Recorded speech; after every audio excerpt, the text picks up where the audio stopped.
Hello dear friends, welcome to my channel best for banking. So इस video में मैं अपना सेल्फ गिवन एनालिसिस दूंगी दोस्तों। आज मेरा एग्ज़ाम था आईडीबीआई जैम का, जूनियर असिस्टेंट मैनेजर का।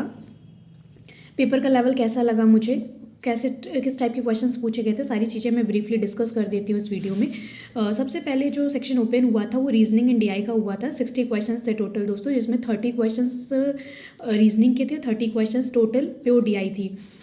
30 क्वेश्चंस में सबसे पहले जो रीजनिंग में देखने को मिला था वो डीएस के क्वेश्चंस पढ़े थे। 5 क्वेश्चंस थे, सिलॉक्स के 5 क्वेश्चंस थे। 15 मार्क्स की पजल थी दोस्तों, मंथ बेस्ड पजल थी, विथ वेरिएबल था, flat and floor based puzzle थी।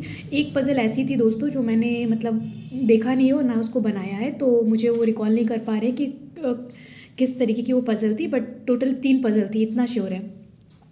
बाकी रिमेनिंग क्वेश्चंस क्रिटिकल रीजनिंग से उन्होंने पूछे थे, 5 क्वेश्चंस उसके थे दोस्तों।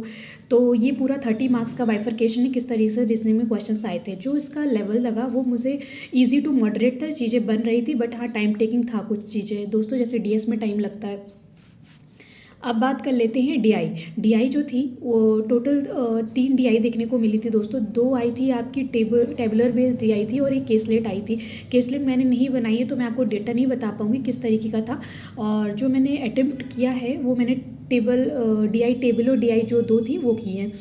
मैं आपको डेटा से कुछ हिंट दे देती हूँ। एक टेबल थी जिसमें प्राइमरी, टर्शरी एंड सेकेंडरी का डेटा दे रखा था, टोटल दे रखा था तीनों का।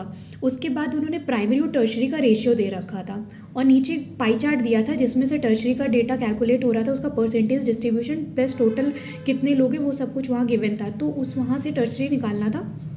टर्शरी निकालने के बाद आपको प्राइमरी और टर्शरी का जो रेशियो था उससे प्राइमरी कैलकुलेट करना था, देन सेकेंडरी जो था वो टोटल में से निकल रहा था।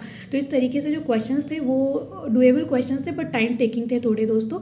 और बाकी जो नेक्स्ट डीआई थी टेबुलर वाली, उसमें ग्रेजुएट, अंडर ग्रेजुएट का डेटा दे रखा था, और क्यूमुलेटिव मतलब उसमें आप बोल सकते हो कि जो टोटल दोनों की फीमेल थी, ग्रेजुएट और अंडर ग्रेजुएट की, वो उन्होंने 3rd कॉलम में दे रखा था। तो वहाँ से डेटा एक्सट्रैक्ट करना था, और उसके बाद डीआई के 5 क्वेश्चंस थे इससे। और बाकी दोस्तों एक आई थी 5G और 4G करके टेबल दी रखी थी। तो मतलब ये था दोस्तों कि 3 टेबुलर है और एक केसलेट थी, टोटल 4 डीआई थी। तो ये वाली भी मैंने अटेम्प्ट नहीं किया है 5G 4G करके, तो इसलिए मुझे ज़्यादा इसमें पता नहीं है दोस्तों किस तरीका डेटा था, और मैंने केसलेट भी अटेम्प्ट नहीं करी है। तो बाकी क्वेश्चंस, ये 30 क्वेश्चंस का बाइफरकेशन था। ये टोटल मतलब रीजनिंग एंड डीआई का सेक्शन इसमें मिक्स आता है दोस्तों आईडीबीआई में। अब बात कर लेते हैं जो नेक्स्ट सेक्शन ओपन हुआ था वो इंग्लिश का हुआ था। इंग्लिश में जो क्वेश्चंस देखने को मिले थे, टोटल 20 क्वेश्चंस देखने को मिले थे आरसी से दोस्तों। इसमें सिनोनिम आया था, एंटोनिम कोई भी नहीं पूछा हुआ था। और एक वर्ड मैं रिकॉल कर पा रही हूँ, व्यू वर्ड था, जिसमें उन्होंने सिनोनिम पूछा था, अकॉर्डिंग टू द पैसेज पूछा था।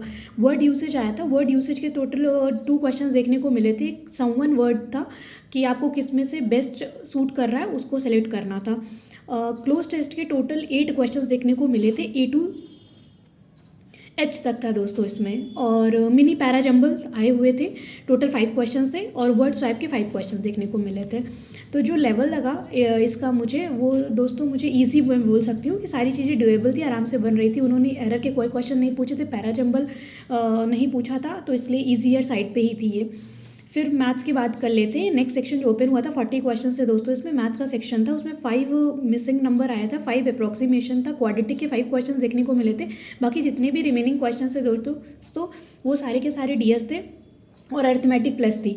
तो इस तरीके से 40 क्वेश्चंस का बाइफरकेशन था। इसमें सारे टॉपिक उन्होंने टच किया था। अर्थमेटिक में सबसे उन्होंने एक क्वेश्चन, 2 क्वेश्चंस पूछे थे। कंपाउंड इंटरेस्ट, सिंपल इंटरेस्ट था क्योंकि मैंने अटेम्प्ट किया था, तो दोस्तों ये था। और उन्होंने उस पर total work, time and work पे एक क्वेश्चन दिया था। जी, ये क्वेश्चंस ऐसे हैं दोस्तों जो मैंने अटेम्प्ट किए, इसलिए मैं रिकॉल कर पा रही हूँ, बट उन्होंने दिया सब कुछ था। फिर नेक्स्ट सेक्शन ओपन हुआ था, 60 क्वेश्चन थे जीए में दोस्तों। रिसेंटली मार्च मंथ का उन्होंने ज़्यादा एम्फेसाइज किया हुआ था, सबसे ज़्यादा उन्होंने फोकस किया हुआ था मार्च पर। तो मार्च की रिसेंट न्यूज़ेस आई थी इस पर, और स्टैटिक बैंकिंग के काफ़ी क्वेश्चन देखने को मिले थे दोस्तों। इस तरीके से पूरा ये एनालिसिस है दोस्तों, और मुझे जो इसका लेवल लगा वो इजी टू मॉडरेट साइड पे थी, और मैंने 86 टोटल अटेम्प्ट किए हैं। और बाकी आपने भी दिया तो ज़रूर बताइएगा कैसा आपको लगा लेवल, और सारी चीज़ें आप कुछ रिकॉल कर पा रहे हो तो प्लीज़ टेली कर लीजिएगा कमेंट सेक्शन में। मिलते हैं नेक्स्ट वीडियो में। Thank you and have a nice day.